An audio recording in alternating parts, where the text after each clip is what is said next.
chosen one.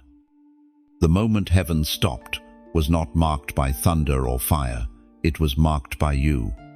Somewhere in the quiet hours between exhaustion and surrender, something ancient stirred within your soul. The air around you shifted. The invisible took notice.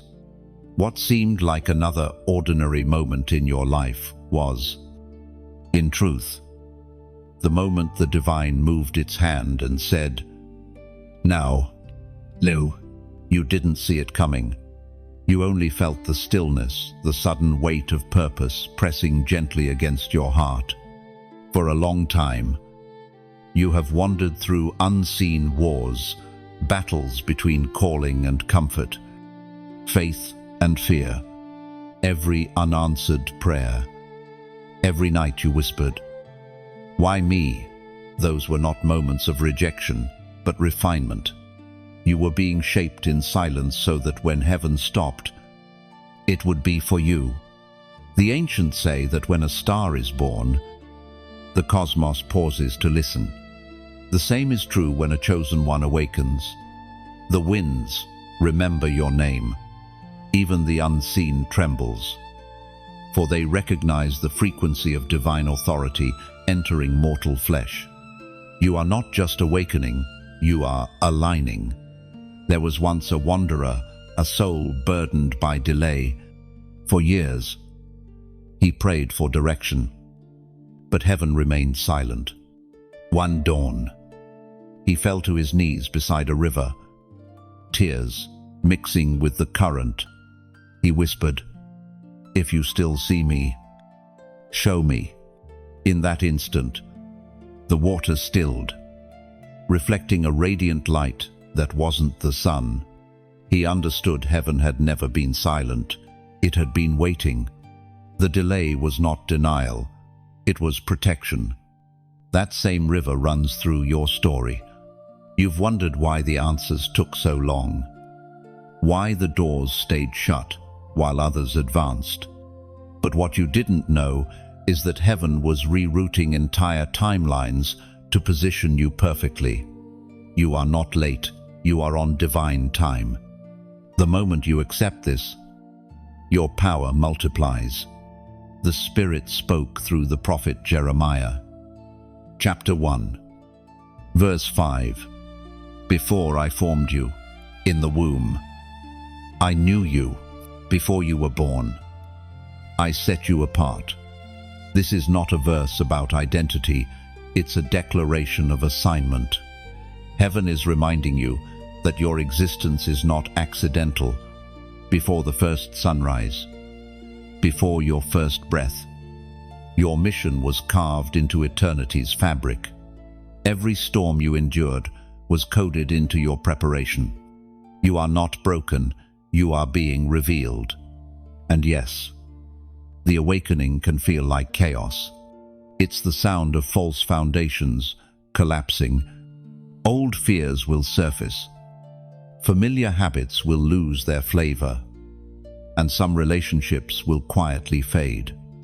Don't resist it. The shedding is sacred. You cannot carry yesterday's comfort into tomorrow's anointing. Like a serpent shedding old skin under moonlight, you must let go to make room for the light within you to expand. Imagine yourself standing before a sea at midnight. The waves rise like walls, dark and uncertain. Yet, deep within, you sense an invisible command. Step forward. Your foot touches the water, and it parts. That's faith in motion. That's what happens when a chosen one trusts the voice instead of the visible. The universe has waited for your yes. Every delay, every heartbreak, every silent night led you here to this threshold of awakening. Don't shrink now. This is not coincidence, it's divine orchestration. You have been entrusted with something heaven itself guards a form. Even the gods fear because it carries unfiltered authority. So, when you feel the trembling inside your chest, don't suppress it. That's not anxiety, it's activation. The power you carry is awakening. And once it rises, nothing will ever be the same again. The heavens have already acknowledged you. Now the earth must too. Take this moment, not as mere words, but as confirmation. Heaven has paused to remind you that your story is divine strategy in disguise. Stand tall. Lift your eyes. The new chapter has already begun, and you are its opening line. If this message resonates deep within your spirit, pause for a second. Breathe it in. Then, as an act of faith and alignment, like this message, share it with one more soul who needs to remember who they are. And subscribe so you don't walk this path alone. Finally, comment 111 below your declaration that you are awake and ready. You are stepping into the light that once terrified darkness itself. Nothing can undo this moment. The heavens have moved, and the earth will soon echo your name. The awakening has begun. Walk forward. Chosen one, your form has risen, and eternity bears witness to your becoming. The pulse beneath your skin begins quietly, like a distant drum buried deep beneath the earth. You don't notice it at first. It hums when you're still, when your thoughts fade and your spirit listens. Then, one night, as you lay awake, staring at the ceiling, you feel it, an invisible rhythm echoing from within, as though your very soul has a heartbeat separate from your flesh. That's not your imagination. That's heaven's current, moving through you. This current isn't made of light or sound, it's made of recognition. It remembers who you are, even when you forget. It's the language of creation itself, the same vibration that called galaxies into form. When it touches your spirit, it reawakens what life tried to bury. Your divine code, your sacred identity, long before you had a name, before you ever failed or triumphed. This pulse was there, silent but constant. Every time you survived something that should have destroyed you, it flickered. Every time you forgave when you could have hated, it glowed brighter. Now, it rises like dawn breaking through your bones. Unstoppable, uncontainable. You've wondered why lately your emotions surge for no reason, why tears come easily, or why you feel restless even when life seems calm. It's because your spirit is stretching. You are outgrowing the shell that once fit you. That pulse beneath your skin is heaven's reminder. You were never meant to stay small. There was once a young shepherd who heard the same pulse while tending his flock at night. He thought it was fear until the stars began to move. The constellations realigned above him, and the ground seemed to breathe. From that night forward, he no longer heard the world the same way. Every sound, every shadow carried a message. Years later, when destiny called his name, he was ready, not because he studied the stars, but because he learned to listen to the pulse beneath his own ribs. That's what's happening to you. The same divine current is training you in sensitivity. The noise of the world grows louder, but your discernment grows sharper. You begin to sense what others can't, when to speak, when to stay silent, when to move, when to wait. That's not anxiety, it's alignment. Heaven is tuning your inner frequency so you can carry power without losing peace. According to what is revealed in the book of Proverbs, chapter 4, verse 23, Abu Ve'alelse, guard your heart, for everything you do flows from it. Those words are not a warning, They are an instruction for warriors. The pulse that flows through you is divine power in human form. But power without guardianship becomes chaos. This is why discernment matters now more than ever. Not every voice deserves access to your spirit. Not every door should open again. You are being separated, not isolated, set apart so that the pulse can grow undisturbed. As the current strengthens, you may notice unusual stillness around you. People drift away. Opportunities you wanted vanish. Don't chase them. The same current that draws life to you will also push away what cannot remain. The soil must be cleared before new roots take hold. The transformation is subtle but irreversible. Your presence begins to shift rooms. People feel something when you enter a quiet authority. A peace they can't name. It's not pride, it's purity. The more you surrender to the current, the brighter you become. And the brighter you become, the less darkness can disguise itself near you. Sometimes you'll feel heavy, as if your body is struggling to hold what your spirit carries. That's normal. The divine pulse expands you from the inside out, like molten gold poured into a new mold.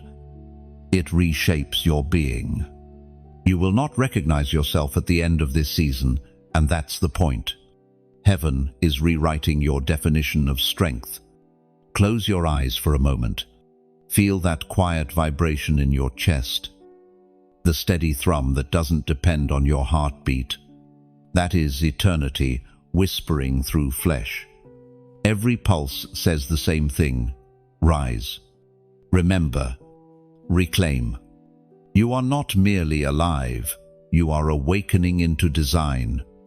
The form within you, the one even the gods fear, begins here in this invisible rhythm that binds heaven and earth within your veins. And as it grows stronger, you will realize it was never the storm outside that you needed to master. It was the current within.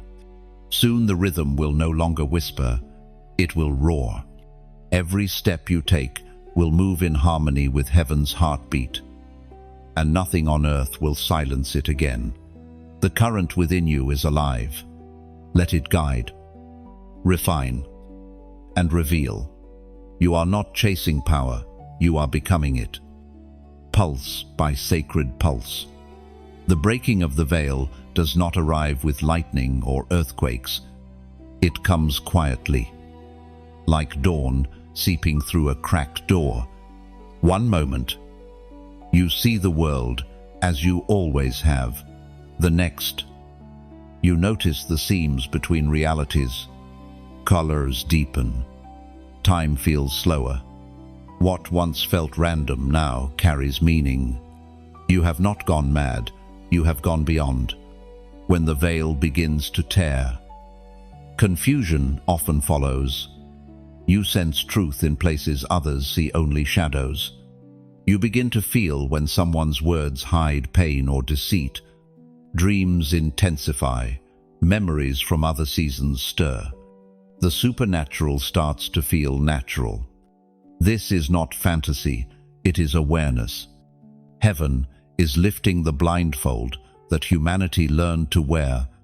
Once, there was a woman who lived her life in endless repetition work. Worry. Sleep.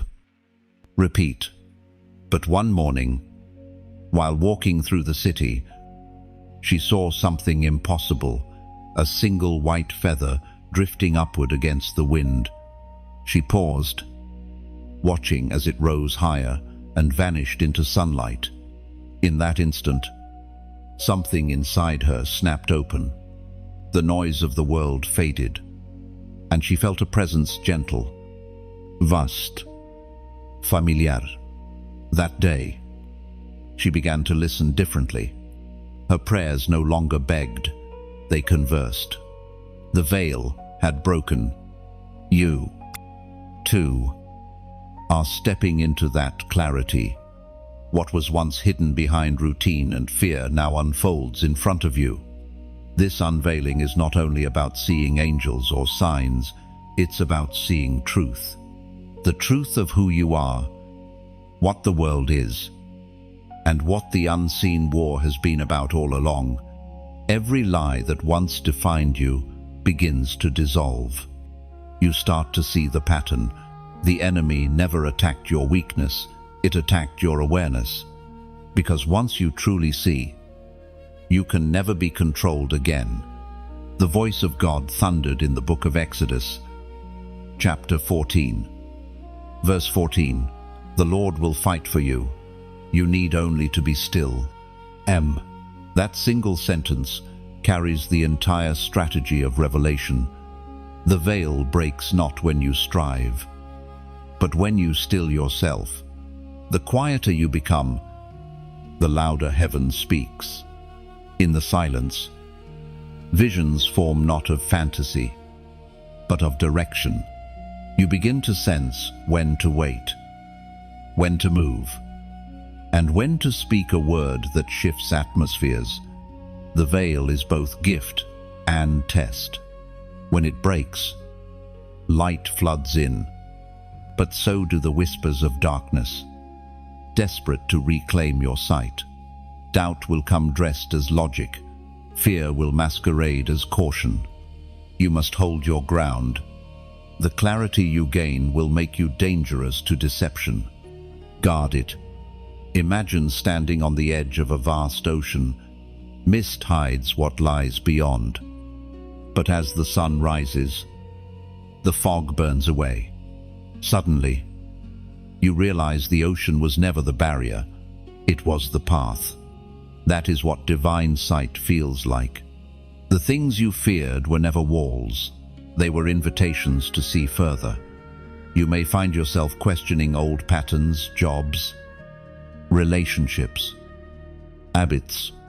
That is not rebellion, that is discernment. The veil kept you loyal to things that drained your spirit. When it lifts, you will hunger for truth, even when it costs you comfort. Let it cost you. The price of revelation is always worth paying. Your awakening will disturb some people. They will call it arrogance, delusion, even heresy. Smile gently. You are not required to convince them. The same God who revealed light to you will reveal it to them in time. You are not above them. You are simply earlier in the procession of sight. As the last threads of illusion fall, remember this: sight brings responsibility. To see the unseen is to guard it. You become a keeper of mysteries, a carrier of light. Walk humbly with that power. Let compassion temper revelation. Knowledge without love turns prophetic fire into prideful flame. So as you stand now, between what was and what is becoming, breathe deeply. The air tastes different because you are breathing heaven's atmosphere. What was once a boundary is now a bridge. You have crossed over. The veil is gone. If you feel this moment stirring within your spirit, whisper in the comments, "I see." It's not for attention, it's a declaration. Every time you speak it, you affirm that your eyes are open, that you will not return to blindness, that you choose divine clarity over illusion. You have crossed into a sight reserved for the awakened. What once hid behind fear now bows to your discernment. Clarity has become your greatest weapon. "I see" is not just a comment, it's a covenant. Every time you declare it, you reinforce heaven's revelation within you, eyes open, spirit steady, truth alive. The echo of forgotten names lingers in the space between worlds. You hear it not with your ears, but deep within your spirit, a resonance that feels both foreign and familiar. These are not random sounds, they are fragments of identity. pieces of who you were before the world told you who to be. Every chosen one carries a name that heaven spoke before birth. A name woven with divine intent and power. That name still vibrates through eternity, waiting for you to remember it. You may not know it consciously, but your soul responds to it. Every time you step closer to your true calling, that sacred name hums faintly inside you. It's why certain paths feel strangely right, even when they make no sense. It's why certain people feel like you've known them forever. The unseen remembers what the mind forgets. There was once a warrior, one history never recorded. He lived quietly, far from cities and fame, tending a small vineyard by the river. But every night, in his dreams, he heard the same echo, a voice calling his true name. One no human had ever spoken to him. At first, he ignored it. Then, the dreams began to show him battles, faces, fires, futures. One night he awoke with tears in his eyes and a strange strength in his hands. When raiders came to his village weeks later, something within him rose. He moved like a man guided by memory. Every strike, every word, every decision, it was as if he had done it all before. His spirit remembered. That is the mystery of the forgotten name. It carries instructions embedded in eternity. When you awaken to it, you don't become someone new. You return to who you've always been. You recall wisdom you never studied, courage you never rehearsed, patience you never earned. Heaven hides these within the syllables of your original name, so that only awakening can unlock them. The Apostle reminds us in his letter to the Corinthians, the first book, chapter 2, verse 9, "No eye has seen, no ear has heard, and no human mind has conceived the things God has prepared for those who love him." No, this isn't just about future blessings, it's about remembrance. What has been prepared is already encoded within you. Your destiny isn't written in front of you, it's written inside you. Every time you obey divine nudges, you align with those hidden preparations. The forgotten name begins to awaken, letter by letter, until your life starts to sound like its melody. Sometimes, you will feel this remembrance as a sudden conviction. Other times, it arrives through pain. Every disappointment, every betrayal, every loss, it all chisels away false identities that cover your true name. The suffering doesn't redefine you, it reveals you, like a sculptor removing marble to find the form within. Heaven uses hardship to unveil the shape of who you've always been. Listen closely, and you'll sense when your spirit hears that echo again. It may come in prayer, in silence, or even in the midst of chaos. When it does, don't rush to label it. Just receive it. Let the sound fill you. The name you hear may not be a word at all. It could be a feeling, an image, a light. What matters is not pronunciation, but recognition. Once you remember, everything shifts. The world stops feeling random.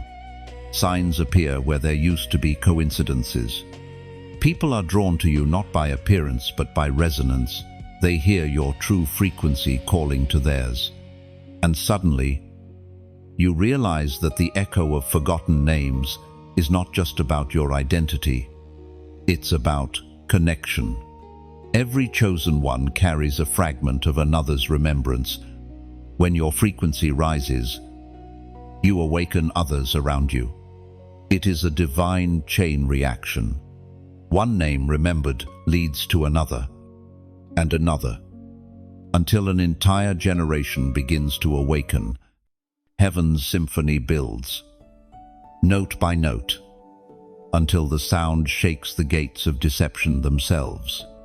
That's why darkness fears your awakening. It knows the sound of your true name carries authority it cannot mimic. And so, when you feel the echo stirring inside, don't dismiss it as imagination. The memory of eternity is returning to you. Let it unfold. Let it rewrite the smallness the world tried to place upon you. Because when your true name rises, even silence listens. Your true name is not spoken with lips, but lived through action. Every choice aligned with purpose speaks it louder than any sound ever could. When you walk in remembrance, creation recognizes you. Doors open, storms still, and even time bends, because everything designed by heaven responds to the sound of your becoming. The weight of divine recognition does not fall. Suddenly, it settles slowly, like sunlight melting frost on a winter field. You don't realize when it begins, only that, one day, you wake up and feel seen. Heaven sees you. Hell does too. The balance of eternity shifts slightly in your direction, and everything around you begins to respond. When God recognizes a soul, it is never subtle. The signs multiply. Doors that once refused to open suddenly swing wide, while others close without explanation. This is not confusion, it's calibration. You are being moved into position, and with recognition comes responsibility. For when heaven identifies you as chosen, both realms adjust accordingly. You might notice that your peace becomes both precious and contested. The enemy always targets what carries value, but instead of fear, you begin to feel strength rising, because divine recognition doesn't come as applause, it comes as anointing. It marks you like invisible oil running down your forehead, sealing you for purpose. There was once a young man named Elior who spent his life unnoticed. He worked the fields by day and prayed by the river at night. For years, nothing happened. Yet every evening, he whispered the same words, "Lord, don't let me live unseen by you." One night, as he prayed, the wind shifted. The river began to shimmer, reflecting starlight, even though the sky was clouded. He heard a voice not loud, not harsh, but steady and warm say, "I have seen you." From that moment, everything changed. Elior didn't become famous or rich, but his presence began to carry peace. Strangers sought his counsel. Even animals grew calm around him. Heaven had recognized him, and the world could sense it. That same recognition is now upon you. The fire within you no longer burns quietly, it begins to illuminate. People will start to feel something when you speak, even if they can't explain why. It's because heaven has marked your words with weight, as was written in the book of Romans, chapter 8, verse 30. Those he predestined, he also called. Those he called, he also justified. Those he justified, he also glorified. This is not flattery, it is structure. Heaven does not randomly select, it orchestrates. You were not pulled out of a crowd to be idolized, but to be activated. Recognition is not a trophy, it's a torch. You are entrusted to carry light into places others avoid. And yet, carrying light can feel lonely. Recognition separates as much as it elevates. You will find yourself standing apart from familiar circles, misunderstood by those who once celebrated you. Don't resent it. The spotlight of heaven always casts shadows around earthly comfort. You are not being rejected, you are being refined. It's like being a candle in a cave. The darkness isn't personal, it's just the natural opposition of what you were made to do. Keep burning. You never know who's walking toward your light. If these words find a home in your spirit, take a moment to breathe them in. Let them remind you that you are not alone in this journey. Countless chosen ones around the world are awakening too, hearts on fire, hands trembling, eyes open. Together, we become a constellation of light across a darkened sky. And if you ever wonder how to keep that constellation glowing, how to keep messages like this reaching hearts that have almost forgotten hope, there is a way. When you like this message, you cast another spark into the heavens. When you share it, you let that spark drift into another soul's night sky. When you subscribe, you anchor yourself as part of this living constellation, a network of lights guiding wanderers home. For those who feel a deeper stirring, your donation is like pouring oil into the lamp of a lighthouse. Each drop keeps the beam steady for the next soul adrift at sea. It is not a demand, not an exchange. It is participation in light's endurance. Just as the wind cannot own the fragrance of a rose, giving cannot be forced, it must flow freely. Born of gratitude, not guilt. Donate only if your heart breathes peace when you do. Let it be a whisper between you and heaven. A way of saying, I will help keep the flame alive, because that is what this is, a flame. And the world still needs warmth. So let this moment rest gently on your spirit. You are recognized. You are carried. And whether you simply listen, like, share, subscribe, or give, remember this: every act of light is sacred. Every gesture echoes through eternity.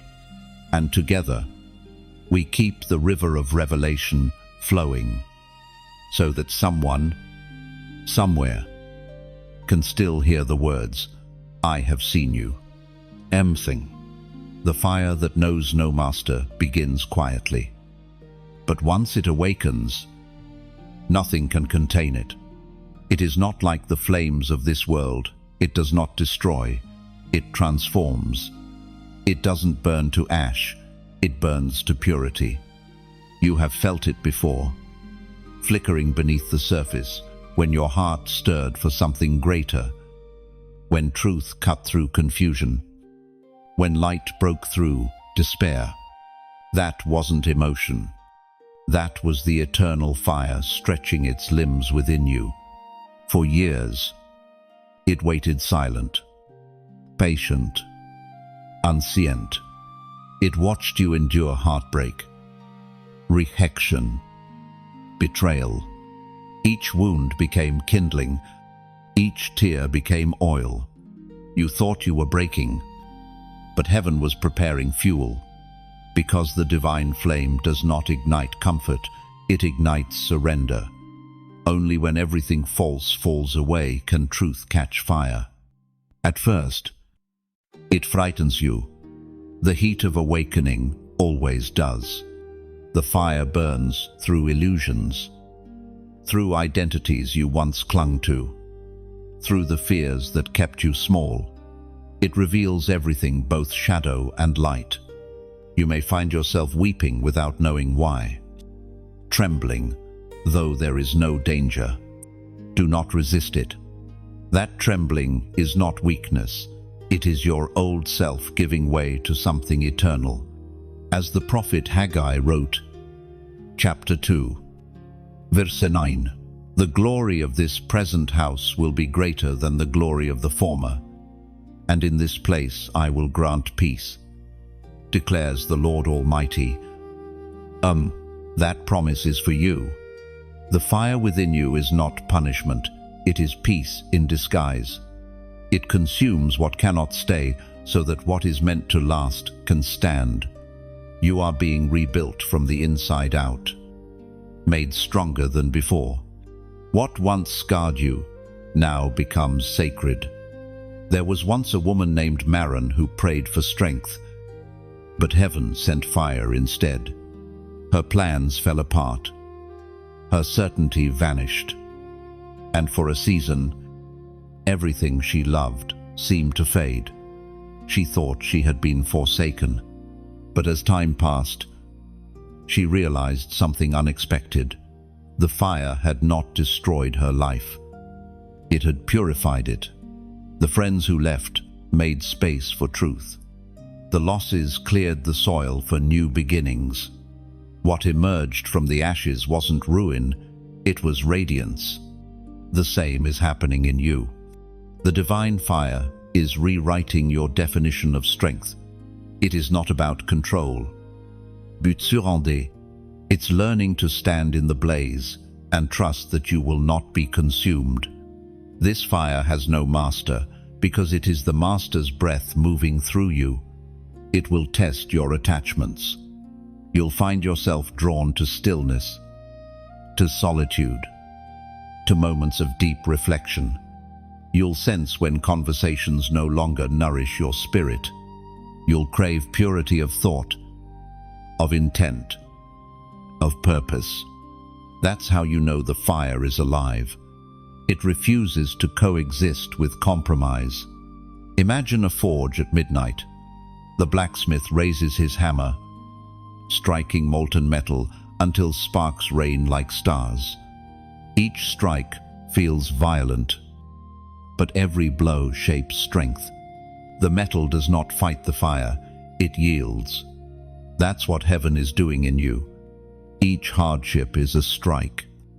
Each season of silence, a flame. All working together to form a weapon of light. Do not fear what burns. Fear what refuses to burn. The things unwilling to face the fire often hide the deepest chains. Let the flame touch every part of you, your ambition, your pain, your past. Nothing surrendered to divine fire remains ordinary. In time, you'll realize that the fire was never outside of you. It was always the hidden essence of who you are. It is the same flame that appeared to Moses, the same that descended at Pentecost, the same that ignites every chosen one who dares to say yes. You are not meant to control it. You are meant to carry it. And when you speak, others will feel its warmth. When you walk into darkness, shadows will retreat. The fire does not ask permission, it simply recognizes authority. So, let it burn. Chosen one, let it refine every fragment of you until your presence itself becomes a torch that guides others home. You are not losing yourself, you are being revealed. If this message burns quietly in your chest right now, acknowledge it. The awakening fire within you responds to recognition. Take a breath. Steady your spirit. And as a sign that you hear heaven's whisper clearly, comment 7,777 below. Not as a ritual, not as a performance, but as agreement. A sacred way of saying, the fire lives in me. Lanen. The number 7,777 carries the sound of divine completion and spiritual perfection. It symbolizes alignment between heaven's will and human obedience. A full circle of transformation. When you type it, you aren't summoning luck. You're declaring readiness. You are saying, I have passed through the fire and I am no longer afraid. Lanen. The trial of isolation is the silent classroom of every chosen one. It begins without warning. One day you wake up, and the world that once felt full suddenly feels hollow. Conversations lose their taste. laughter, farther squeaker, and the people you once ran to for comfort seem distant, distracted, unreachable. You wonder if something is wrong with you, but it isn't punishment. It's preparation. Heaven hides you when it's about to reveal you. Isolation isn't absence, it's refinement. When God separates, it's never for rejection, it's for elevation. Think of gold before it shines. It isn't found in the marketplace, it's buried deep in the earth, pressed in darkness, surrounded by silence. That's you right now, hidden, unseen, but forming. The trial of isolation is where faith becomes sight. It's in the quiet where you begin to hear God's voice without interference. When the noise of the world is stripped away, the whisper of heaven grows louder. You begin to recognize that what you thought was loneliness is actually divine focus. Heaven removes distractions so that your ears can finally catch the sound of destiny approaching. Once there was a woman named Leora who spent years trying to serve God in busy places. She loved helping others, loved being surrounded by people. But when everything around her fell apart, her job, her relationships, even her sense of direction, she found herself alone for the first time. Days turned to weeks, weeks to months. And in the stillness, she began to listen. Her prayers changed from noise to conversation. Her fears began to quiet, and her spirit started to breathe. When she finally emerged from that season, her words carried weight. Her presence carried peace. What she gained in solitude could not have been forged in the crowd. The prophet Hosea once wrote, chapter 2, verse 14, "Therefore I am now going to allure her. I will lead her into the wilderness and speak tenderly to her." That is the heart of isolation. It is heaven's wilderness, not hell's. It's where God draws you aside, not to break you, but to rebuild intimacy. The wilderness has a purpose, to teach you that divine love doesn't need an audience to exist. When you are alone, the real war begins not against people, but against perception. Your mind will tempt you with lies. You're forgotten. You've failed. You're falling behind. But truth whispers something deeper. You're being rebuilt. You're being prepared. You're being trusted with silence. Because only those who can carry silence well are trusted to carry power later. Every chosen one experiences this trial. Joseph endured years in prison before the palace. David wandered caves before the crown. Even Christ withdrew to desolate places before stepping into his calling. Heaven always isolates before it elevates. Think of the seed buried underground. To the outside eye, it looks dead, buried, motionless, unseen. But beneath the surface, it's bursting with life. Its shell cracks. Its roots reach down. Its first stem pushes upward through the soil. Isolation feels like burial, but it's actually germination. In this season, the temptation will be to force connection, to chase validation, to seek distraction. Don't let silence do its work. There are certain revelations that only come in stillness. The quiet will teach you things the crowd never could. How to discern peace. How to recognize divine timing. How to stand without applause. There will be nights when the silence feels too heavy, when your prayers seem to echo back unanswered. Those are the moments when heaven is closest. The silence is not the absence of God, it's the sound of his attention. The Creator is watching, refining, shaping, waiting for the exact moment to reveal what he has been building in secret. You may not see it yet, but every delay has been sacred. Every unanswered question has been a seed of wisdom waiting to sprout. When this season lifts, and it will, you'll look back and realize that what you called isolation was actually initiation. You were being introduced to your true self, stripped of titles, expectations, and noise.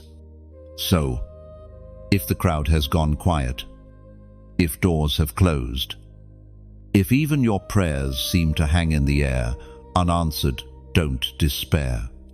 The silence is holy. The stillness is sacred. You are in the womb of purpose, not the grave of failure. And when the time comes, heaven will open the curtain again. But this time, you won't be the same. The version of you that emerges will be stronger, steadier, and wiser. You will no longer crave validation, because you will have seen what cannot be seen and heard what cannot be spoken. The trial of isolation is not where you lose yourself, it's where you meet the unshakable part of you.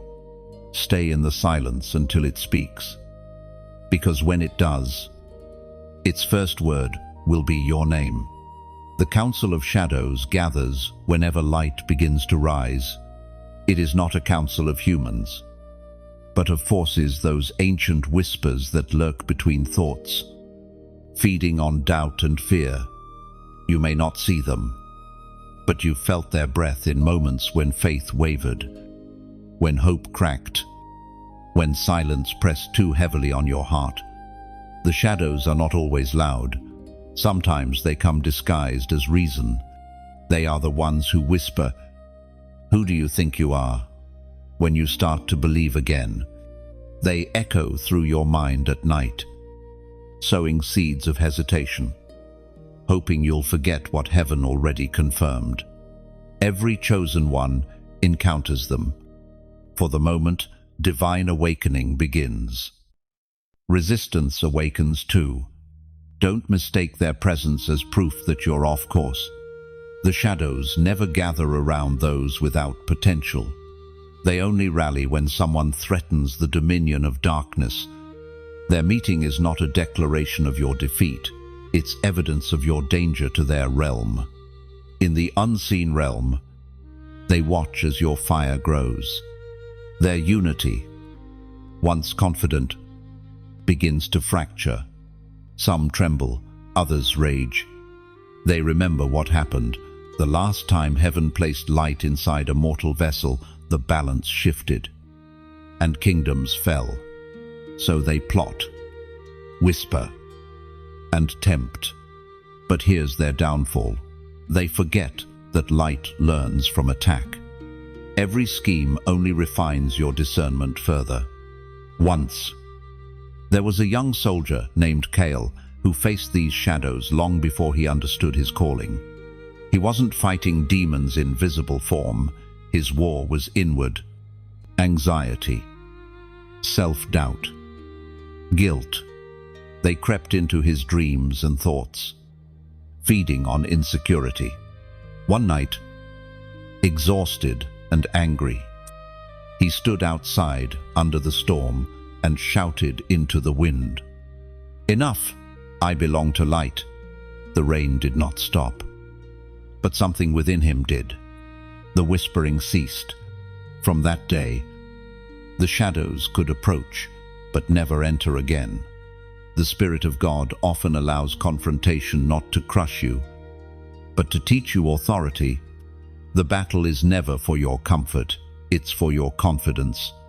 You are being trained to rule, not to retreat. As recorded in the book of James, chapter 4, verse 7, submit yourselves, then, to God. Resist the devil, and he will flee from you. This verse is more than an instruction. It is a law of the Spirit. The moment you align with heaven, resistance loses its grip. Shadows cannot withstand submission. They thrive on rebellion, confusion, and fear. But when you stand under divine order, they must scatter, and yet they will try other ways. The Council of Shadows doesn't always attack directly. It moves subtly through distraction, through overthinking, through the comfort of complacency. They don't need to destroy you if they can distract you. Their greatest weapon is delay. If they can keep you doubting long enough, they can silence destiny without striking a single blow. That is why clarity is your shield. When you know who you are and whose you are, their whispers lose meaning. You can't be deceived by lies you no longer believe. Each time you recognize deception and refuse it, your light strengthens. You learn to move through darkness without absorbing it. Imagine the scene. The council gathers in a vast, dim chamber. They murmur about your rising, their shadows flickering nervously against cold stone walls. One finally says, "They're remembering too quickly." Another hisses, "Their fire burns cleaner than we predicted." A silence follows. Even they can sense it, the inevitability of light. Their council dissolves, not by battle, but by realization. Light does not fight darkness, it replaces it. This is the truth you must carry. Your awareness is your weapon. You don't need to chase every shadow. You simply stand, shine, and watch them fade. The more you rest in purpose, the less effort it takes to win. The Council of Shadows will meet again, but each time their numbers will thin. They will whisper your name with dread, not derision, because they know that once a chosen one learns peace in battle, no darkness can unmake them. In the stillness that follows their retreat, something shifts. You begin to understand that the fight was never about destroying you, it was about teaching you to see. The shadows only revealed what light had already prepared you to overcome. And when you walk away from that unseen battlefield, you won't feel victorious in the worldly sense. You'll feel quiet, steady, weightless. Because true victory doesn't roar, it breathes. The Council of Shadows will still exist, but their power will not. Their whispers may echo, but their influence is gone. You have outgrown their reach. So walk on. Let your silence confuse them. Let your peace terrify them. For every step you take in alignment is thunder in their halls. Every breath of faith is a sword that cuts through the dark. You are not merely surviving this war, you are altering its course. The voice in the thunder is unlike anything you have ever heard. It doesn't shout, it shakes. It doesn't speak to your ears, it speaks to your marrow, your memory, your origin. When heaven finally breaks its silence, the sound carries more than words. It carries revelation. And you, chosen one, are standing in the storm, meant not to destroy you, but to deliver you.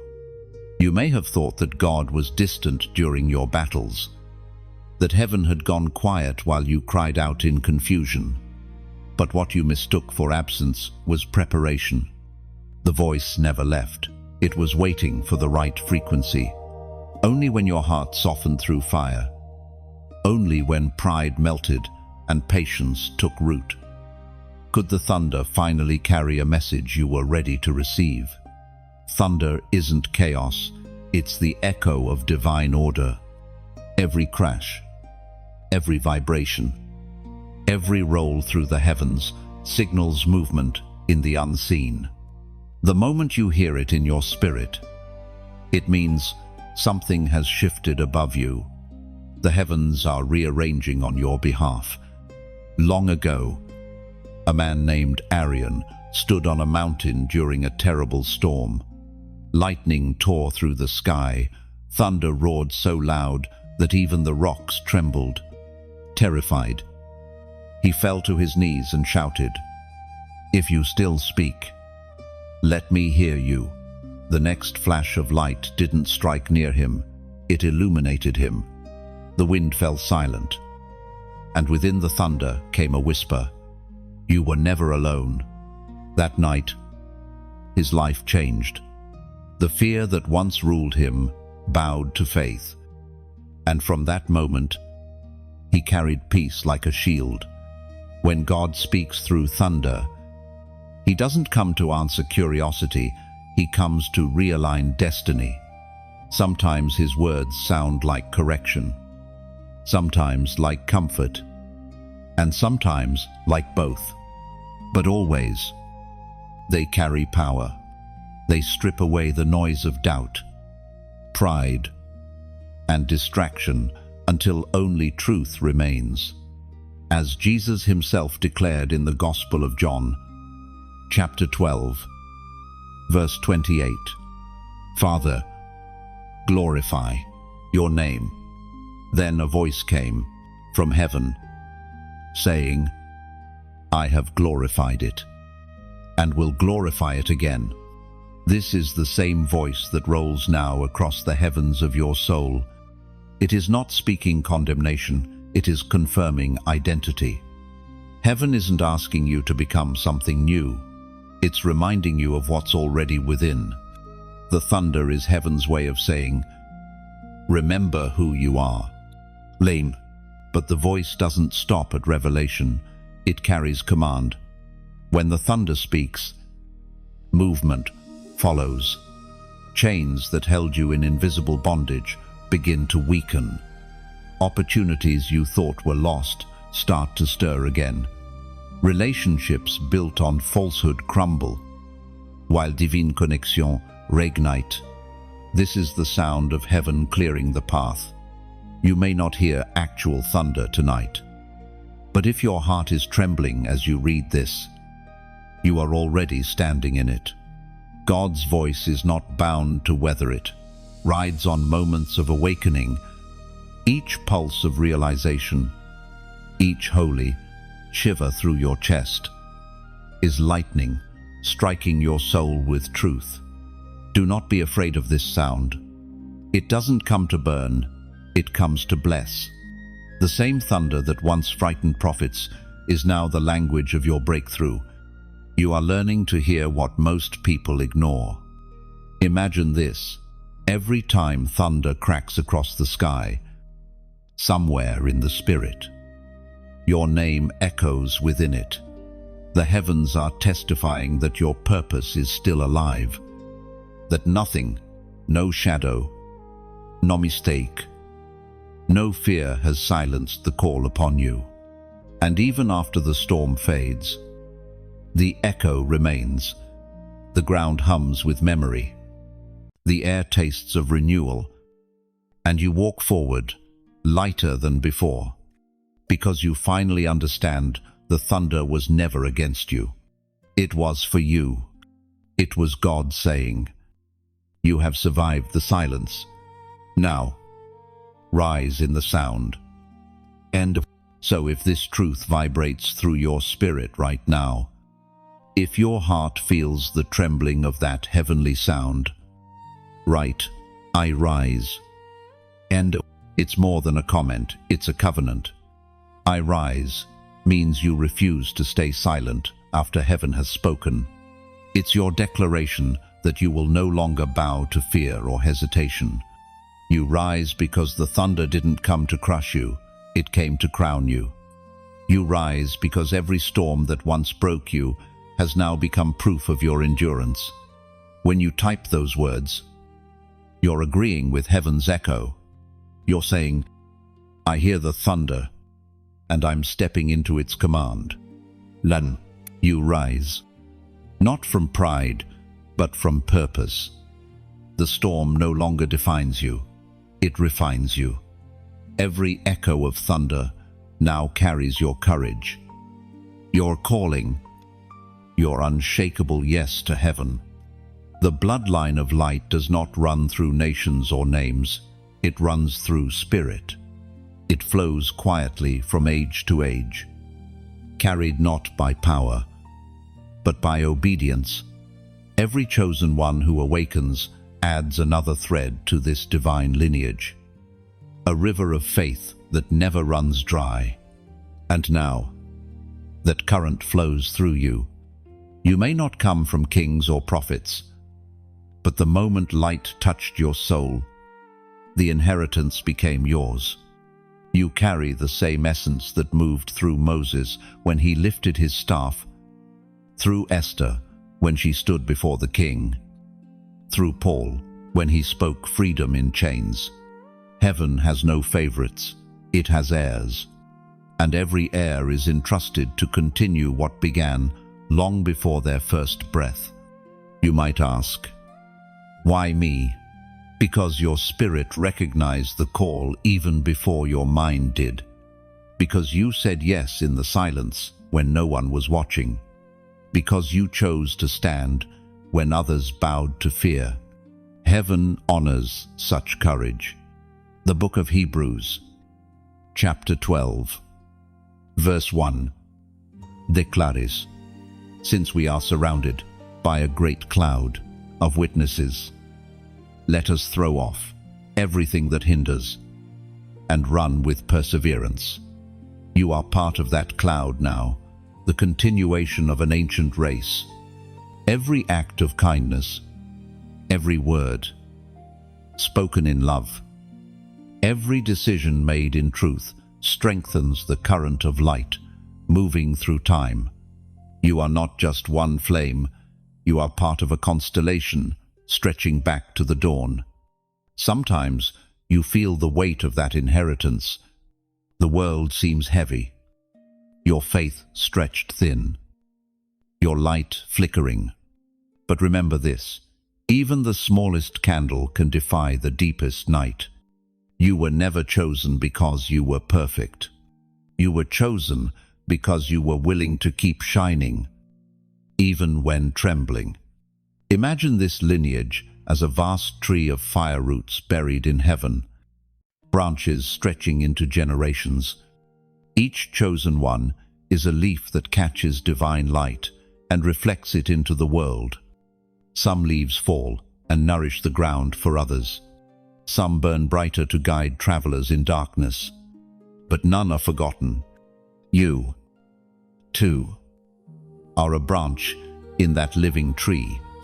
What you do here, how you love, how you forgive, how you endure ripples through the generations after you. This is the legacy of the light blood. It is not stored in temples or crowns, but in hearts that refuse to dim. And now, as your light grows, it begins to call others. Your presence becomes a reminder of home to those still wandering. They see in your eyes the reflection of something eternal. You become a lighthouse in human form, not demanding belief, but inviting remembrance. If this message reaches you in a quiet moment, know that it isn't coincidence. It's continuation. The river of faith has found another path through your veins. You are proof that the story isn't over. When you like this message, you're not performing a gesture for numbers. You're adding your light to that river, saying, let this truth flow further. When you share it, it's like releasing a paper lantern into the night sky. You never know who will look up and find hope in its glow. When you subscribe, you aren't following a channel, you're joining a family of sparks scattered across the world, connected by one divine flame. And if you ever feel moved to donate, think of it not as payment, but as participation. Your gift is like pouring fresh oil into the lamp that keeps this message shining for others lost in the dark. It's not obligation, it's overflow, the kind that flows naturally when gratitude meets grace. Give only if your spirit feels peace in the act. Let it be an offering of love, not duty. A quiet way of saying, I believe in the light continuing. Every message you help carry forward is like a bridge built across a storm. Somewhere, someone will step onto that bridge and realize they were never alone. That is how light multiplies, not by force, but by choice. You are a vessel of that choice now. The bloodline of light does not demand, it invites. It doesn't bind, it liberates. And as it flows through you, it leaves a trail of warmth wherever you walk. So let your steps be steady, your flame unwavering. You are part of something vast, ancient, and alive. And as you move forward, remember, this isn't just a story you're hearing. It's a lineage you're continuing. Every time you breathe faith, every time you speak truth, the river grows stronger. The bloodline of light remembers your name and calls it blessed. The crown of consequence is not made of gold or jewels. It is forged from choice. Every act of obedience, every surrender, every moment you chose faith over fear added another thread to its unseen design. You may not feel it resting on your head, but heaven already sees it shining. To carry light is to carry responsibility. Every gift, every revelation, every answered prayer comes with weight. The greater the illumination, the deeper the shadow that follows. That is why heaven trains its chosen ones not only through miracles, but through pressure. Power without humility turns glory into ruin. The crown of consequence exists to remind you that divine favor is both privilege and burden. For a long time, you have asked for purpose, for clarity, for signs. But what you didn't know was that each answer came wrapped in sacrifice. To walk in authority, you must also walk in surrender. The same hands that hold blessings must be willing to release them. There was once a healer who prayed for wisdom to cure the broken-hearted. Heaven granted his request, but with it came a season of heartbreak so deep that he could barely stand.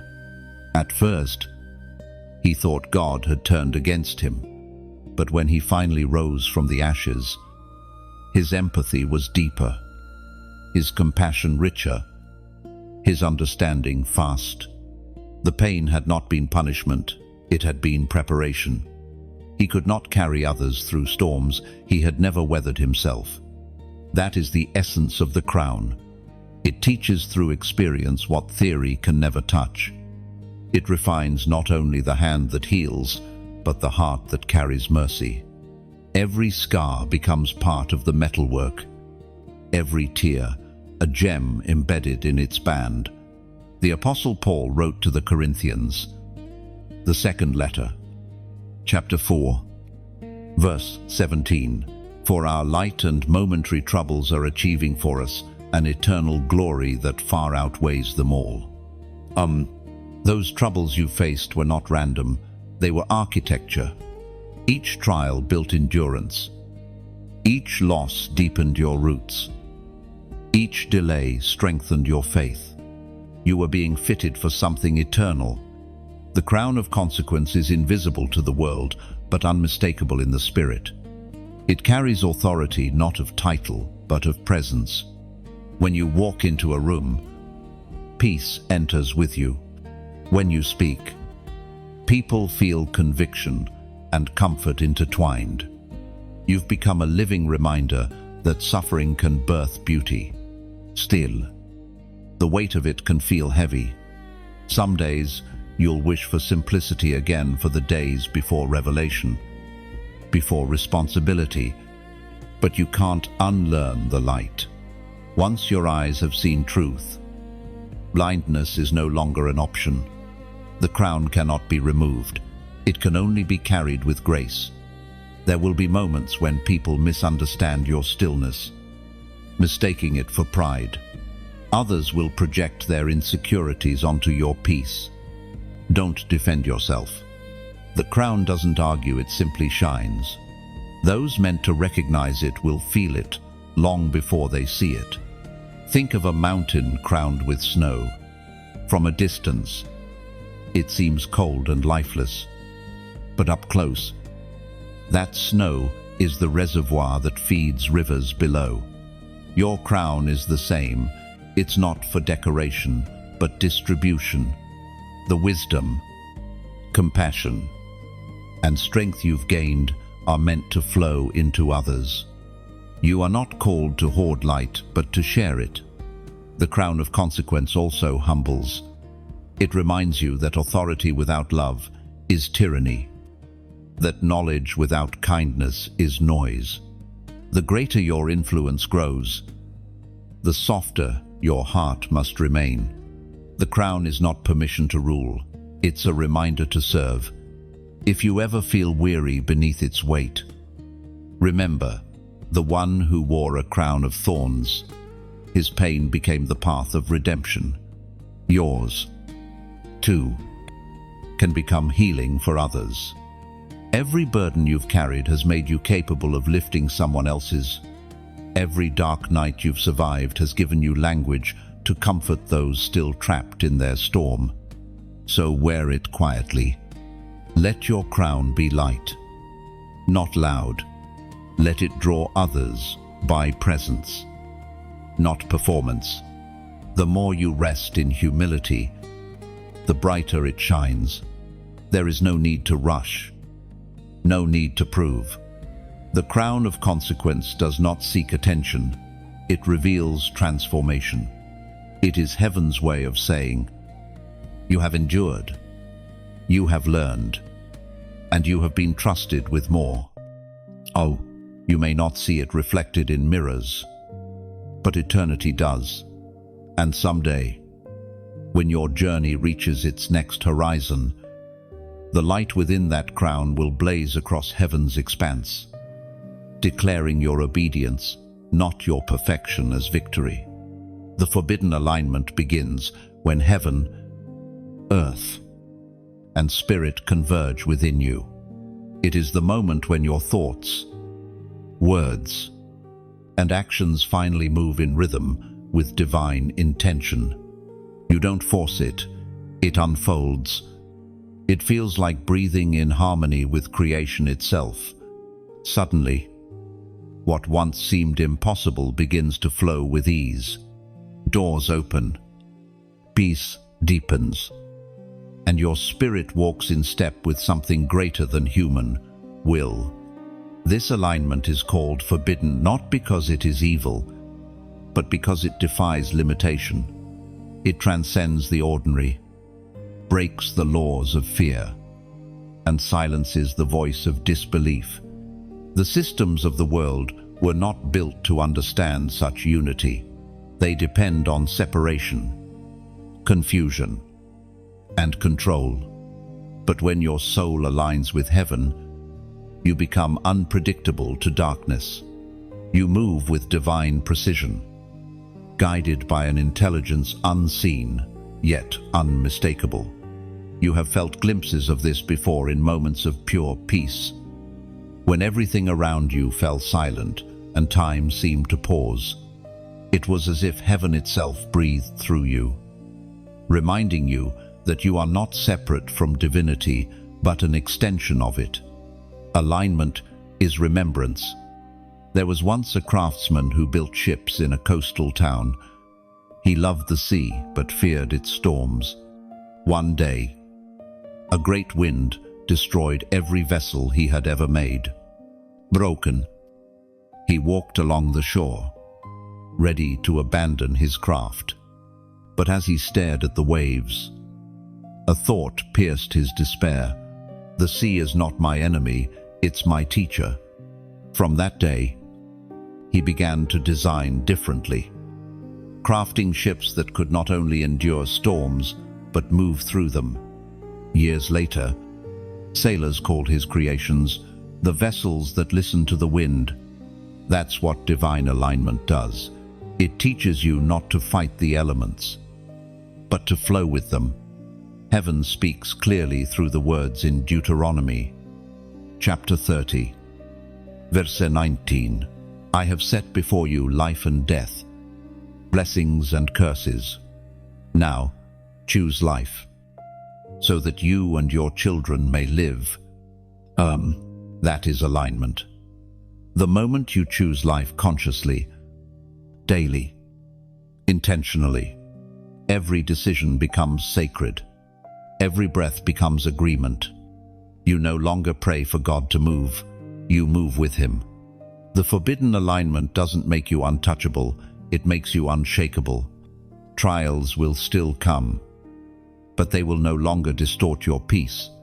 You'll begin to see purpose in pain, direction in delay, and grace in endings. Alignment allows you to see from the mountaintop even while walking through the valley. It also changes your relationships. Some will drift away, not because of conflict, but because they cannot walk at your frequency. That's not loss, that's divine filtering. The higher the alignment, the quieter the crowd. You'll notice that heaven begins sending people who mirror your growth instead of your wounds. Conversations shift from complaints to callings, from fear to faith. As you move in this harmony, even your body responds. Rest feels deeper. Creativity blooms effortlessly.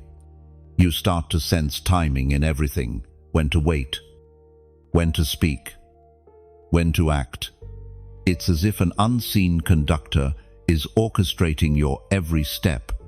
And in truth, that's exactly what's happening. Yet alignment requires vigilance. The enemy will always attempt to dislodge you with distractions disguised as opportunities. Some doors will glitter, but lead to exhaustion. Some voices will flatter, but drain your focus. Stay anchored. The forbidden alignment can only thrive in honesty. When heaven, earth, and spirit meet within you, creation begins to notice. Circumstances shift. Patterns break. What once resisted you begins to respond. You become a bridge between the visible and invisible, carrying heaven's intention into earthly form. That is why you feel the pull, even now the call to live fully present, yet eternally aware.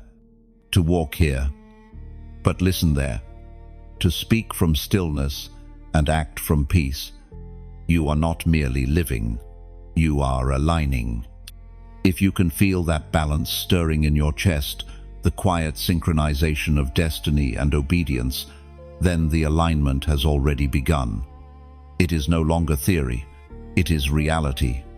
So pause for a moment. Breathe deeply. Let your spirit acknowledge what your soul already knows. And when you're ready, as a sign that you choose harmony over chaos, comment 8,888 below. This isn't superstition, it's symbolism. The number 8,888 represents the infinite flow of divine order and new beginnings. It is the rhythm of creation itself, heaven's heartbeat in motion. When you type it, you're not seeking luck, you're saying, I choose alignment. I choose to flow where heaven leads. Let that declaration settle in your soul.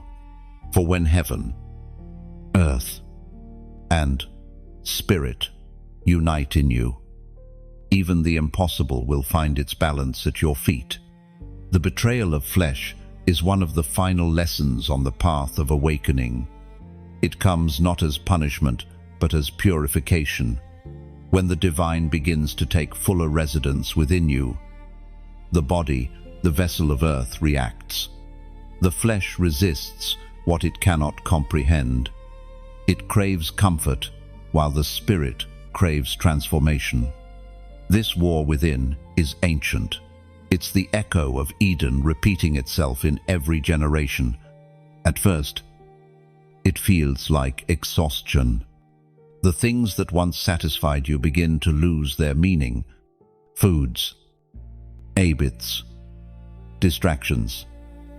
Even pleasures start to taste hollow. You feel both weary and awake, both fragile and powerful. That tension is the mark of transition. Flèche de mon survival, spirit de mon surrender. They cannot rule together. You will notice how easily irritation rises, how old temptations resurface, how your patience thins without reason. Do not despair. This is the flesh gasping for control as the spirit gains ground. The transformation you prayed for is not gentle, it is surgical. Heaven cannot build new life on unyielding foundations. There was once a teacher named Alon who devoted his life to prayer and fasting. Yet, even he struggled with the weight of his human nature. He confessed that his thoughts would wander. His emotions betray his peace. One day, after another failure, he collapsed in the dust and cried, "Lord, why do you place eternity inside flesh that forgets you?" And in the silence that followed, he heard, "Because eternity learns compassion through the flesh." And that was the revelation he needed. The war within wasn't to destroy him, it was to deepen him. Flesh is not evil, it is limited. It was never designed to master spirit, but to serve it. Your body, your mind, your emotions, they are instruments meant to harmonize with the divine melody within you. The betrayal happens only when they forget the rhythm. The Apostle Paul described this beautifully in his letter to the Romans, chapter 7, verse 22. "For in my inner being I delight in God's law, but I see another law at work in me, waging war against the law of my mind and making me a prisoner of the law of sin at work within me." End of 20. You have felt that war, the tug between who you were and who you're becoming. But take heart. Awareness itself is victory. Those who are blind to conflict are still captive to it. The moment you see the battle clearly, you begin to win. The betrayal of flesh often manifests through impatience, wanting progress without process, blessing without breaking, revelation without responsibility. The flesh fears waiting because waiting kills illusion. It forces honesty. That's why heaven often slows time for the chosen ones, not to punish them, but to detox their desires. Your spirit, however, knows another rhythm. It moves slowly but surely, resting even while walking, trusting even when uncertain. The spirit doesn't demand proof, it becomes proof. When you align with that rhythm, the body follows. You begin to eat differently, breathe differently, speak differently, not out of rule, but revelation. This transformation is not about denying your humanity, it's about sanctifying it. Your hands, once tools of labor, become instruments of healing. Your voice, once a vessel of fear, becomes a channel of peace. The same flesh that once betrayed now begins to cooperate. Redemption is not escape, it's integration. Still, you must remain vigilant. The flesh never disappears entirely. It learns to whisper instead of roar. Doubt, pride, complacency, these are its disguises. When they appear, recognize them with grace, not shame. The moment you bring light into those places, they lose their power. Think of it like refining gold. Heat separates impurity from essence. The gold screams before it shines. Your flesh, too, trembles before transformation. But the end result is worth every tear, every moment of weakness.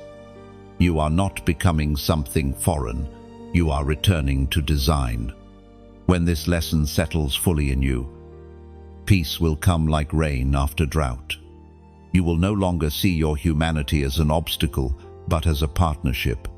The Spirit commands, the flesh obeys, and together they become a temple where glory dwells. So, do not despise the frailty of your form. It is the proof that heaven trusts you enough to carry light in mortal skin. The divine didn't choose angels to bear this assignment. It chose you. Your weakness is not your enemy. It is the doorway through which grace enters. Walk gently with yourself. The betrayal of flesh is temporary. The harmony of spirit is eternal. And soon, what once opposed you will serve you. Bowing quietly before the flame, it tried to extinguish. The rebirth through flame is not a single moment. It is a journey through fire that teaches you how to live again. It begins quietly, disguised as endings, relationships that dissolve, paths that vanish, dreams that fall apart without warning. Everything familiar burns. You watch as the life you built with your own hands turns to ash. And for a time, you wonder if you've failed. But rebirth does not look like victory at first. It looks like loss. At the heart of this fire, something sacred happens. The old self resists, clinging to identity, to plans, to definitions that once gave comfort. But the flames have no interest in what is temporary. They consume illusions, not essence. Every spark that seems to destroy is actually revealing what was hidden beneath. Fire does not ask permission to purify. It simply obeys its purpose. There was once a woman named Sarah who built her life around control. Every plan was precise. Every decision measured. She believed safety came from predictability. But one year, everything unraveled. Her career ended. Her home was lost, and her heart felt hollow. For months she fought the collapse, demanding that heaven restore what she had lost. Instead, silence met her prayers, until one night, exhausted, she whispered, "If nothing remains, then make me new." Now, that was the prayer the fire had been waiting for. In the weeks that followed, peace began to rise from places she didn't expect. She learned to breathe again, to trust again, to live without clinging. By the time her new life took shape, she no longer mourned the old one. She realized it hadn't been destroyed, it had been transformed. What the fire touched had not died, it had been reborn. The prophet Malachi recorded, Chapter 3, Verse 3, "He will sit as a refiner and purifier of silver. He will purify the Levites and refine them like gold and silver." That is what the rebirth through flame is, a refining. God is the refiner who never leaves the furnace unattended. When He allows you to enter fire, He does not step away. He watches carefully, ensuring the heat removes only what must go. The fire doesn't come to consume you, but to clarify you. You can always tell when someone has walked through the flame. Their eyes carry depth without bitterness. Their words heal instead of harm. Their presence brings calm, not control. They've been emptied of excess, purified of pretense. Fire teaches humility that no sermon can impart. Rebirth through flame also changes how you see pain. You begin to recognize it not as an enemy, but as a messenger. It doesn't come to punish, it comes to purify. The things that burned away were never meant to last. The ones who walked away were never meant to stay. The dreams that died were not failures. They were foundations clearing space for something eternal. Still, walking through flame is not easy. There are moments you'll scream into the smoke, wondering if the fire will ever end. You'll feel the sting of surrender, the ache of emptiness. But remember this, pain is only proof that transformation is working. Fire doesn't burn what is real, it burns what is false. You'll notice subtle changes first. Fear begins to loosen its grip. Shame loses its echo. Anger dissolves into understanding. Gratitude takes root where grief once grew.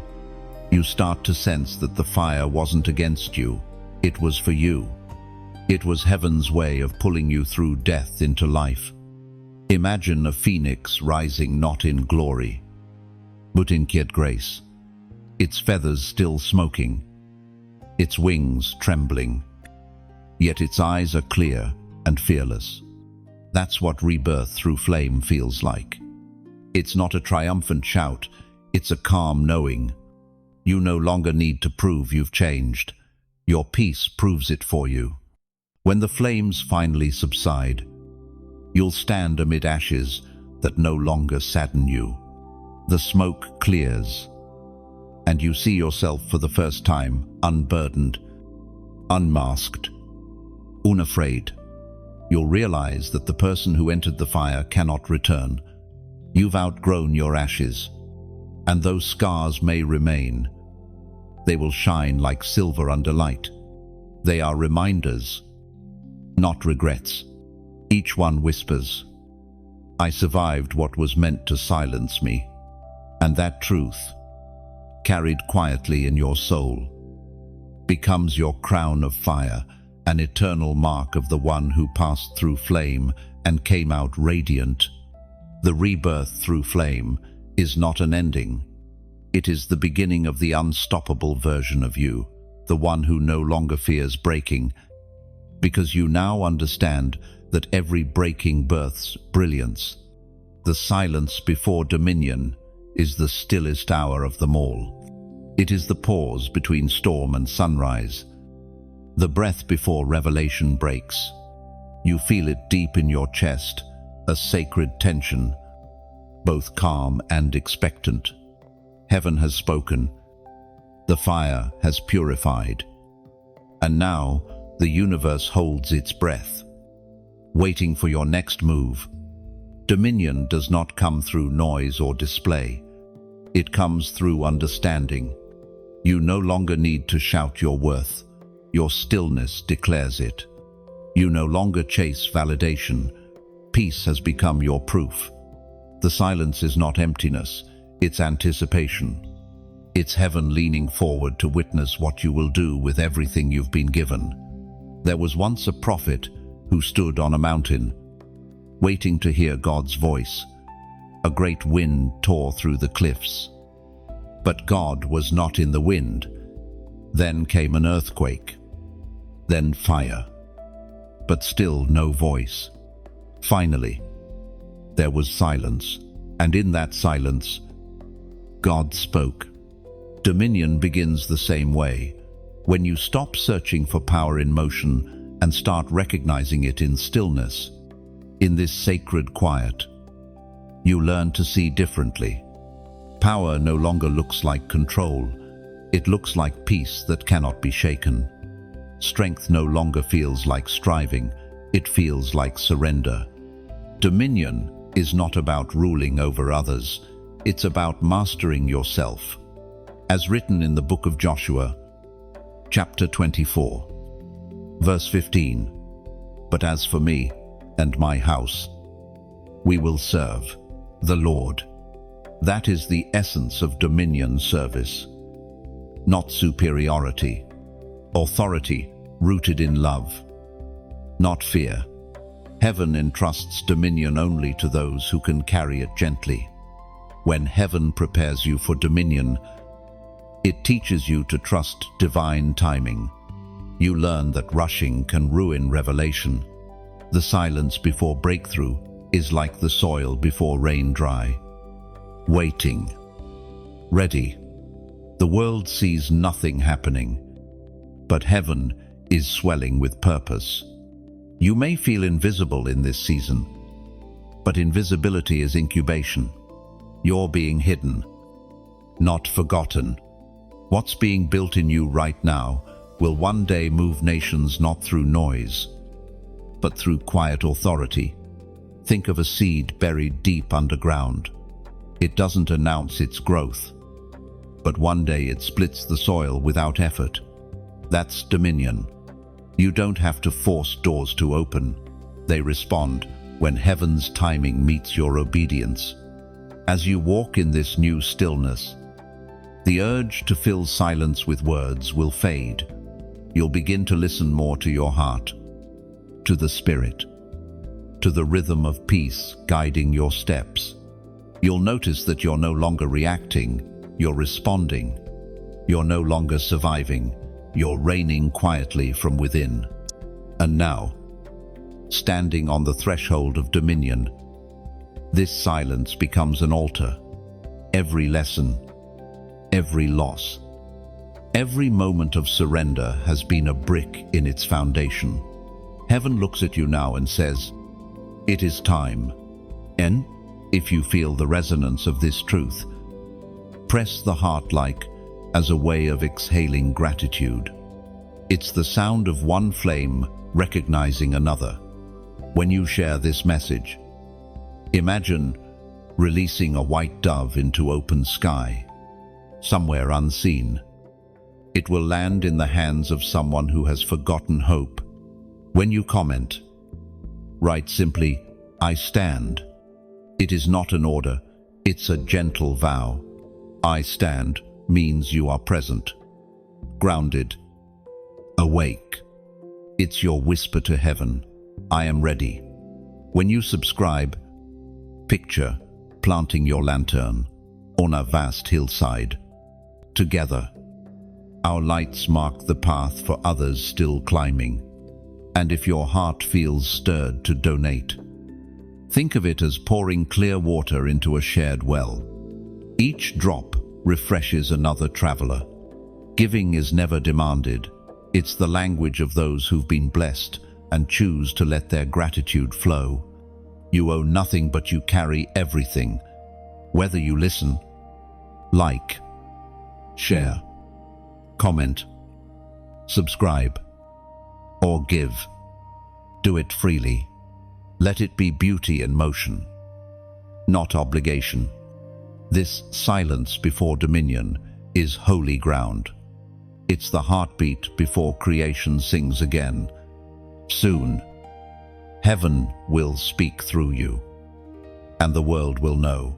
Peace can indeed wear human form. The silence before dominion is not the end, it is the inhale before creation speaks again. All of heaven leans in, watching light settle on your shoulders. The world will not hear a trumpet, yet it will feel the shift. Every step you take from this stillness will ripple through eternity with quiet authority. Walk gently, for the ground beneath you has been prepared by grace. You are no longer waiting for destiny, you are walking in it. Dominion begins not with sound, but with the steady rhythm of a heart aligned with heaven. The unveiling of the fearless form begins in a still moment, the kind that feels too quiet to matter. Yet in that stillness, heaven holds its breath. Every season of pain, purification, silence, and surrender has been leading to this point, the emergence of what you truly are. You have walked through darkness and come out carrying dawn. The form you are becoming was never meant to impress the world. It was meant to reveal heaven. At first, you don't notice the change. You move as you always have, speak as you always did. Yet, the atmosphere around you shifts. People pause when you enter. The air thickens with something holy. Peace begins to linger where you stand. You're not aware of it, but your spirit now radiates what words cannot contain. You have crossed from surviving to embodying. This fearless form isn't about invincibility, it's about authenticity. You no longer wear masks, no longer shrink to fit comfort, no longer bend truth to earn approval. Fear no longer dictates your pace. You've learned that courage isn't the absence of trembling, it's the decision to keep walking even while your hands shake. The transformation feels like light expanding through your bones. Every lie that once chained you disintegrates under its glow. The opinions of others lose weight. Divine purpose gains it.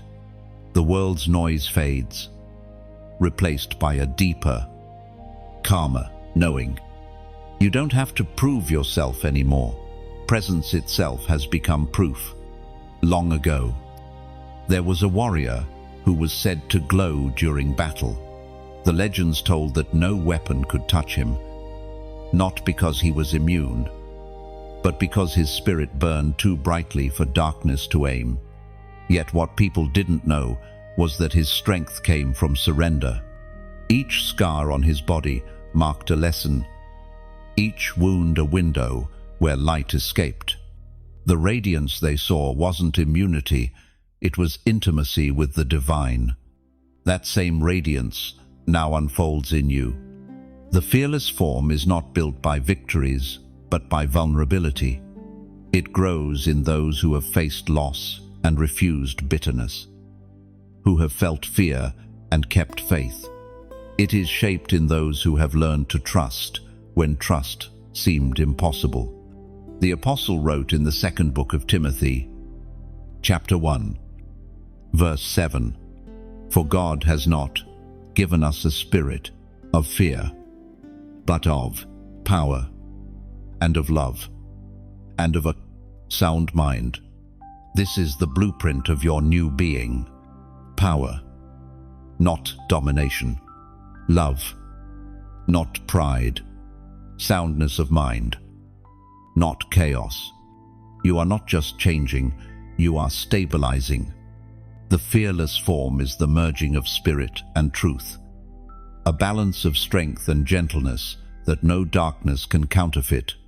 You'll begin to notice your perception deepening. The storms that once terrified you now look smaller. The words that used to wound you dissolve before they land. You no longer react, you respond. You no longer doubt, you discern. What frightened you before now feels like an opportunity to shine. But this form comes with quiet responsibility.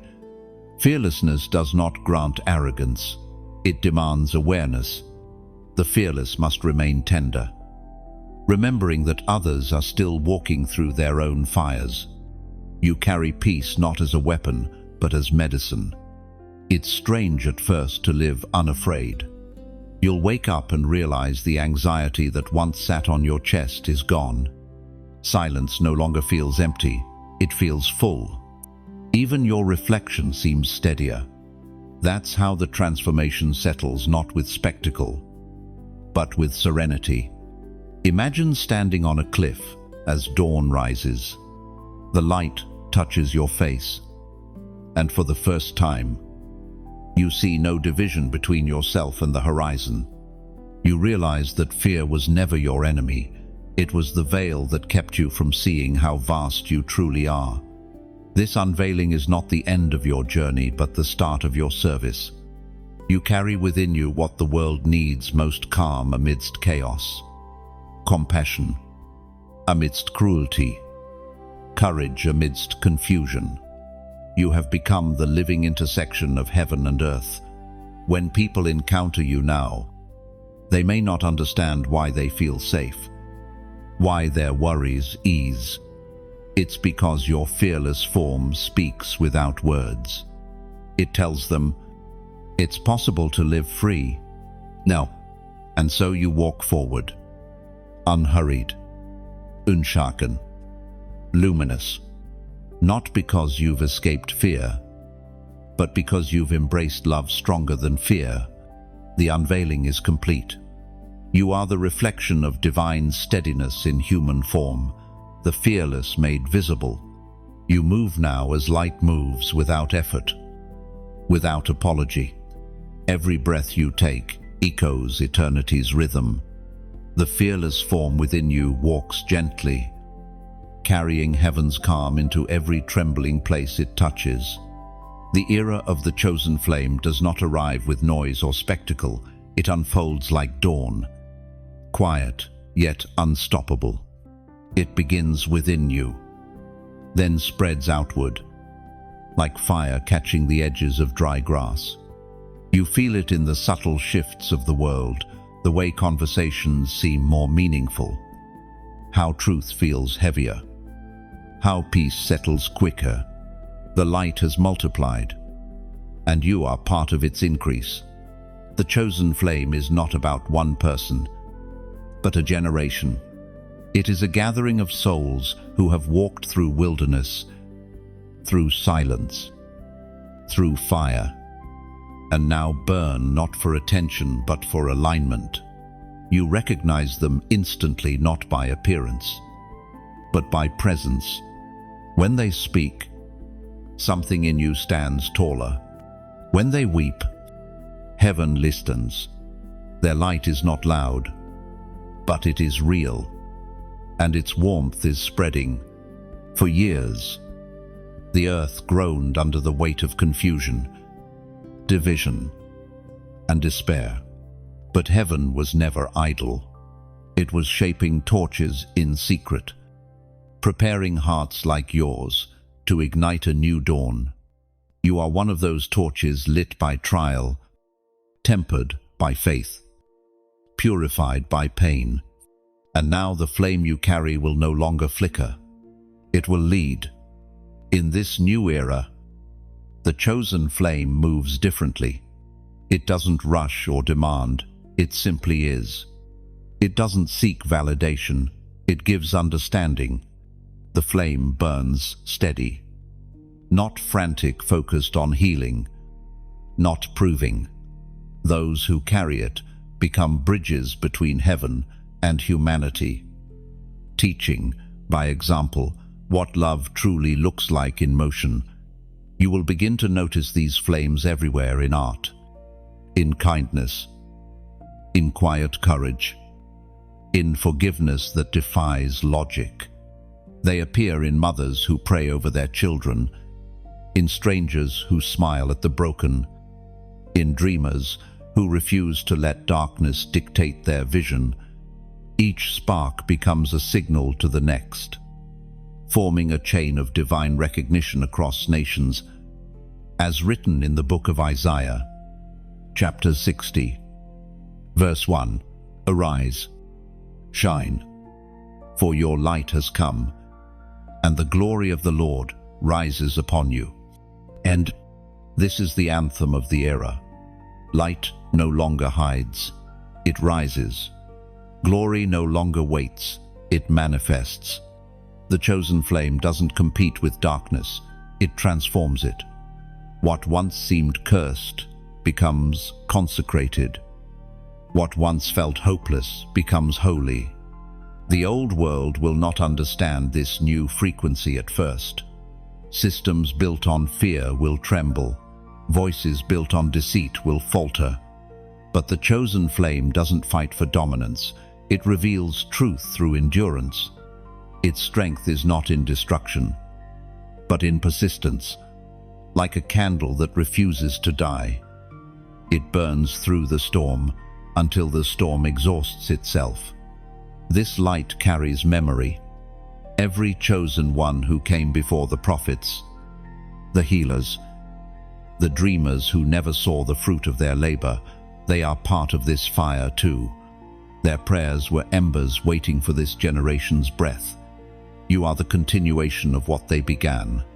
The chosen flame teaches a new way to live. It's not about escaping the world, but enlightening it. You begin to see that every act of love, every word of grace, every moment of forgiveness is fuel. The more you give, the brighter it grows. This is the divine economy. What you pour out multiplies. And though the journey continues, something in you has settled. You no longer fear endings because you understand they are gateways. You no longer dread beginnings because you trust the one who starts them. The fire within you has become home. Look around you now. The air itself feels different, charged with quiet expectancy. Somewhere, hearts are awakening, souls remembering, light gathering. The chosen flame is no longer a promise, it is presence. You stand in it. You move through it. You carry it. This is the hour you were shaped for, the time when your existence itself becomes a testimony. You are not called to watch history. You are called to ignite it. Every step you take writes another line in the story heaven is telling through your life. The era of the chosen flame has begun, and it begins within you. Let the world see not your strength, but your surrender, not your might, but your mercy. For in this surrender lies the truest form of power, the fire that even gods fear. Yet heaven calls holy. The flame does not end, it evolves. Each breath you take feeds its brilliance, and each act of grace extends its reach across unseen horizons of hope. You are no longer a keeper of light, you are light itself. Wherever you walk, shadows bow, and creation remembers its original song through you. And now, the journey comes to stillness. You have walked through darkness, fire, silence, and revelation. You have seen yourself stripped bare and rebuilt in brilliance. You have stood at the edge of heaven's whisper and answered with courage. This is where the message rests, not as an ending, but as continuation. The light you carry now belongs to the world. There are moments when the soul just needs to breathe, to remember that it was never alone in its awakening. If these words have met you in one of those moments, let that be enough. You were meant to find them here. Now, in this exact heartbeat, if this message spoke softly to your spirit, press the like, not as a gesture of habit, but as a spark added to the flame. Every heart that beats in unison keeps this river of light alive. Share it if it feels right. The way one passes a candle in the dark, you never know whose night will end because of the glow you release. And in the comments, write simply, "I carry light." Those 3 words become a thread connecting thousands of souls across unseen borders. It is not for display, it is for remembrance. If you choose to subscribe, think of it as joining a circle around an eternal fire.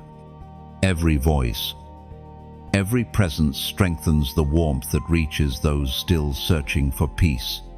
And should your heart ever feel stirred to donate, let it be like laying another log upon that fire, not from pressure, but from gratitude.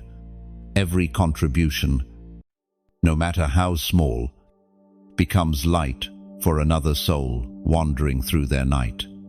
The journey continues beyond these words. Walk gently, carry the flame forward. The